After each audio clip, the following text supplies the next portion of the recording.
Sir good evening sir. Good evening Praveen. Sir అయితే ఈ మధ్య కాలంలో చాలా మంది అంటే మనకు ఎంతో మంది ఉంటారు, స్నేహితులు ఉంటారు, ఇంటి పక్క వాళ్ళు ఉంటారు, బంధువులు ఉంటారు.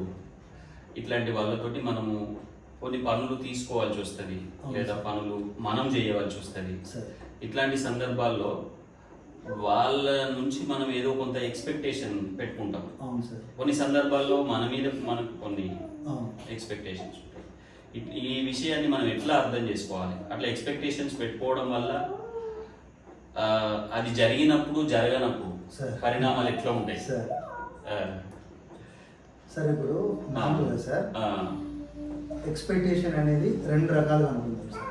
ఓకే, మన మీద మనం పెట్టుకునే ఎక్స్పెక్టేషన్స్, మనం వేరే వాళ్ళ మీద పెట్టుకునే ఎక్స్పెక్టేషన్స్.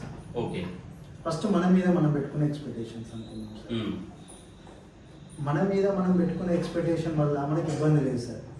ఓకే, అంటే అది మనమే చేస్తాం కదా. మనమే చేస్తాం అంటే దీనిలో డిపెండెన్స్ అనేది లేదు సార్, వేరే వాళ్ళ ప్రమేయం లేదు. అంటే మనము ఒక జాబ్ గురించి కావచ్చు, ఒక ఇల్లు కట్టుకోవడానికి కూడా కావచ్చు, లేదంటే ఏదైనా బిజినెస్ సక్సెస్ కావచ్చు, వృత్తిపరంగా కావచ్చు, ఇప్పుడు మీరు పిహెచ్డి వర్క్ కావచ్చు, ఏదైనా కావచ్చు, మన మీద మనం ఎక్స్పెక్టేషన్ పెట్టుకుంటాం కదా సార్. ఈ సంవత్సరంలో ఇది సాధించాలి, ఇది రీచ్ కావాలి. దాదాపుగా దాని వల్ల అనేది ఏ సమస్య లేదు సార్.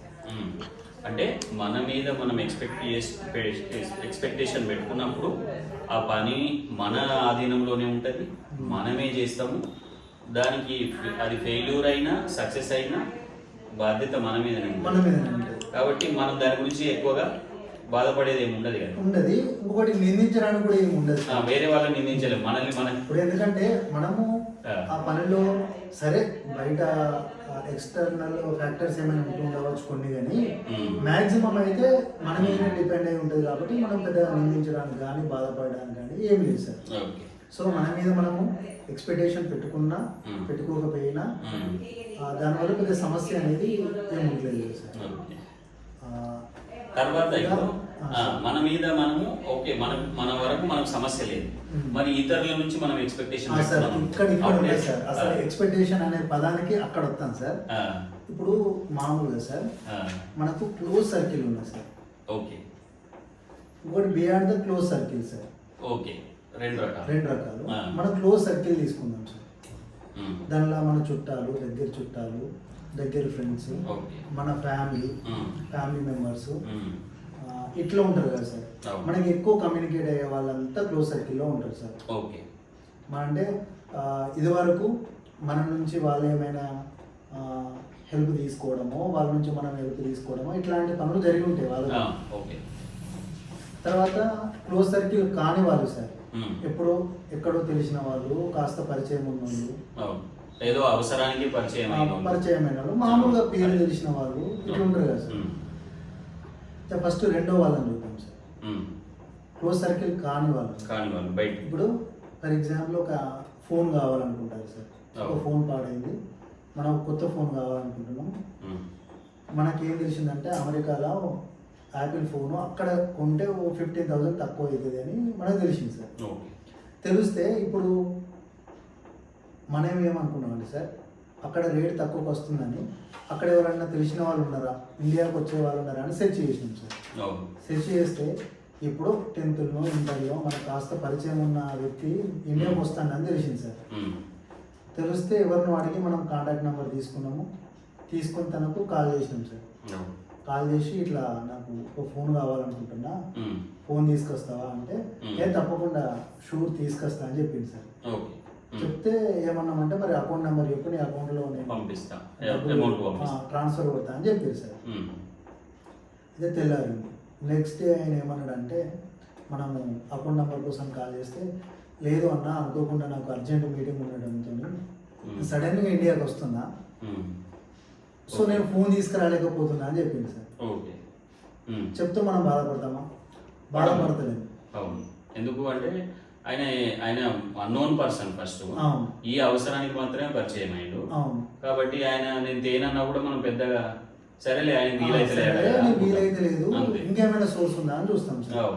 అంటే ఇప్పుడు రెండు అయిపోయినాయి సార్. మన మీద మనము ఎక్స్పెక్టేషన్ పెట్టుకుంటే అయితే ప్రగతి ఉంటుంది, లేకుంటే నిందించడానికి కూడా అక్కడ ఎవరు లేరు. ఇంకొకటి క్లోజ్ సర్కిల్ కాని వాళ్ళని మాట్లాడుకున్నాం సార్. అయితే మనకేమైనా హెల్ప్ అవుతుంది, లేదంటే నిందించడానికి కూడా ఏం లేదు. ఇప్పుడు అసలు విషయానికి అర్థం సార్, క్లోజ్ సర్కిల్ ఇందులో మన ఫ్యామిలీ మెంబర్స్ కావచ్చు, దగ్గర చుట్టాలు కావచ్చు, మనకు దగ్గర ఫ్రెండ్స్ కావచ్చు. సరే ఇదే విషయాన్ని మన అక్క కొడుకు, అన్న కొడుకు అనుకుందాం సార్. సేమ్ ఇదే ఫోన్ మన చుట్టానికి అంతే సార్, అంతే సార్. ఇప్పుడు సేమ్ మళ్ళీ ఫోన్ పాడైంది, యాపిల్ ఫోన్ అక్కడ తక్కువకి వస్తుందని తెలిసింది, మళ్ళీ కాల్ చేసినాం సార్. కాల్ చేస్తే నిజమే బాబాయ్, ఒక 15,000 తక్కువకి వస్తుంది అని చెప్పిండు. సరేరా అకౌంట్ నెంబర్ పంపి, రేపు అకౌంట్ డబ్బులు వేస్తా, రాగా తీసుకురా అని చెప్పినాం. చెప్తే తీసుకొస్తాను. మళ్ళీ next day same situation sir, తనకు కూడా అర్జెంట్ మీటింగ్ ఉన్నది, అర్జెంట్గా వస్తాను. నెక్స్ట్ డే కాల్ చేసి, అరే అకౌంట్ నెంబర్ పంపరా, నేను డబ్బులు వేస్తాను అని చెప్పినాం. చెప్పగానే ఏమన్నాడంటే, లేదు బాబాయ్ నాకు అర్జెంట్ పని పడ్డది, నేను ముందే వస్తున్నా, షాపింగ్ చేసేంత టైం లేదు నాకు, సో నేను వచ్చేస్తున్నా, ఏమనుకోకు బాబాయ్ అని ఫోన్ పెట్టేసి. సో ఇప్పుడు అట్లా అంటే ఏమైతుంది, ఇప్పుడు మనము ఆ అన్నోన్ పర్సన్ చెప్పిన జవాబును అక్కడ ఎక్స్పెక్టేషన్ మనకి పెద్దగా లేదు. అవును, ఆ ఎక్స్పెక్టేషన్ తో బాధపడలేదు. ఎందుకంటే అక్కడ ఎక్స్పెక్టేషన్ అనేది అంత బలంగా లేదు సార్. ఇక్కడ ఎక్స్పెక్టేషన్ అనేది బాగా బలంగా ఉన్నది సార్. అంటే ఇప్పుడు అన్ని ఎమోషన్స్ అన్ని అడ్డొస్తాయి. అంటే ఫస్ట్ ఏంటిదంటే, నేను చెప్తే పని చేయడం. మనోడు కదా, ఎవరెవరికో ఏమేమి తెచ్చింది, వచ్చేటప్పుడు ఎవరెవరితో ఏమేమో వస్తువులు తీసుకొచ్చిండు, నేను ఒక చిన్న ఫోన్ తీసుకురామంటే తీసుకురాడా. అంటే ఇప్పుడు మరి క్లోజ్ అంటే సార్ ఇంకా ఎట్లా ఉంటాయి కదా, వాడు ఇక్కడ లేకపోతే వాళ్ళ పేరెంట్స్ నేనే చూసుకున్నాను, ఎన్నో అవసరాలు, రైట్, హాస్పిటల్ అవసరాలు కావచ్చు, ఎన్నో అవసరాలు. ఇంకా వాడు అమెరికా వెళ్ళేటప్పుడు డబ్బులు కావాలంటే నేనే అరేంజ్ చేసిన కదా 10 లక్షల వరకు. ఓకే, అంటే తనకున్న పాత బంధుత్వానికి సంబంధించిన అంశాలన్నిటినీ అక్కడ తెచ్చుకొని చూస్తున్నాడు, ఈ సంఘటనకు ముడిపెట్టి చూస్తాడు. పాత తన మనసులో ఉన్నటువంటి ఆలోచనలు అన్నింటితోనే ఇప్పుడు ఆ వ్యక్తిని చూస్తాను. ఓకే, సో అక్కడ ఇప్పుడు ఒక సమస్య వస్తుంది. ఇప్పుడు ఈ ఎక్స్పెక్టేషన్ అనేది తనను బాధిస్తాను. అసలు యాక్చువల్ మూలం ఏంది సార్, తనకు ఫోన్ కావాలి. ఫోన్ కావాలి, ఫోన్ కావాలన్నప్పుడు తను తెస్తలేడు. తను కొనుక్కుంటే సరిపోతుంది, ఇక్కడ కొద్దిగా కాస్ట్ ఎక్కువైంది, లేదంటే ఇంకొకరు వచ్చేంత వరకు వెయిట్ చేస్తే సరిపోతుంది. కానీ ఈ మధ్యలో ఫోను అన్న విషయం పక్కకు పోయి అనవసరపు చాలా విషయాలు వచ్చి చేరుతున్నాయి సార్. అంటే దీనివల్ల సంబంధాలు దెబ్బతింటుంది. అంటే చివరిగా బాధపడేది కూడా మనమే అవుతున్నాం కదా సార్. నిజానికి ఫోను అనేది ఒక మధ్యలో వచ్చిన ఒక ఇన్స్ట్రుమెంట్, ఒక వస్తువు. నిజానికి అంతకుముందు నీకు బంధువే, తర్వాత కూడా బంధువే కదా. అయితే నువ్వు అర్థం చేసుకోవడం ఏం చేసినావు, నేను ఒక పని చెప్పితే చెయ్యలేదు అనే దానికి ఈ బంధుత్వాన్ని ఇవన్నీ లింక్ చేయడం వల్ల పూర్వం నుంచి ఉన్నటువంటి ఆ మంచి, ఆయన మీద ఉండే మంచియో లేకపోతే ఆయనకు మనకు ఉండే దగ్గరతనమో ఇవన్నిటిని దూరం చేసుకుంటున్నట్టే కదా. ఇప్పుడు ఈ మధ్యన బంధాలు దూరం అవడానికి ఇది కూడా ఒక రీజన్ ఏమో. అంటే ప్రతిసారి మనము మన బంధువుల మీద, స్నేహితుల మీద ఏదో ఒక ఎక్స్పెక్టేషన్ కదా. అది అంటే ఎక్స్పెక్టేషన్ అంటే రెండు రకాలుగా సార్, వస్తువులు కావచ్చు లేదంటే సర్వీసెస్ కావచ్చు. అంతే కదా. కాబట్టి ఏంది మరి ఎక్స్పెక్టేషన్స్ పెట్టుకోవాలన్నా వద్దా అంటే సార్, అంటే మనం అనుకునేది సార్, అసలు ఎవరి పనులు వాళ్ళే చేసుకోవాలి కదా సార్. మన పనులు మనమే చేసుకోవాలి, వీలైనంత వరకు మన పనులు మనమే చేసుకోవాలి. కొన్ని సందర్భాల్లో అడగడంలో తప్పలేదు సార్, చేస్తే హ్యాపీ, చేయకుండా సంతోషం. ఎందుకంటే తాను ఆ పని చేయకపోవడానికి చాలా రీజన్స్ ఉండొచ్చు. నిజంగానే వాళ్ళ కంపెనీ అర్జెంట్గా పంపచ్చు, లేదు అంటే తను ఆ షాపింగ్ చేయాల్సిన ప్లేస్ చాలా దూరంగా ఉండొచ్చు. అసలు ఎన్నైనా కారణాలు ఉండొచ్చు పని కాకపోవడానికి. మళ్ళీ సార్ అసలు తన అవసరం ఏంటిది, అదే ఆ ఫోన్ కావాలి. దానికి మధ్యలో ఇవన్నీ ఎందుకు, ఇవన్నీ లేకుండా తనకు కావాల్సిన ఫోన్ అనేది తను కొనుక్కుంటే దానికి సొల్యూషన్ కావాలి.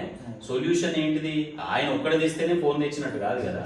ఇంకెక్కడైనా నువ్వు ఇంకెన్నో రకాలుగా దానికి ప్రయత్నం చేయొచ్చు.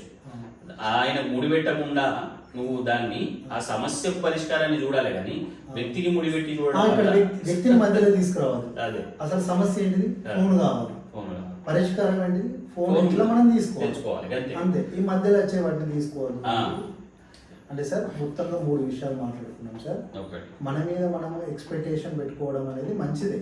మంచిది. దానికోసం ప్రయత్నం చేస్తాము. సక్సెస్ అయితే మనము ఓకే. ప్రాపంచికంగా కొద్దిగా ముందుకెళ్తాం. అవును.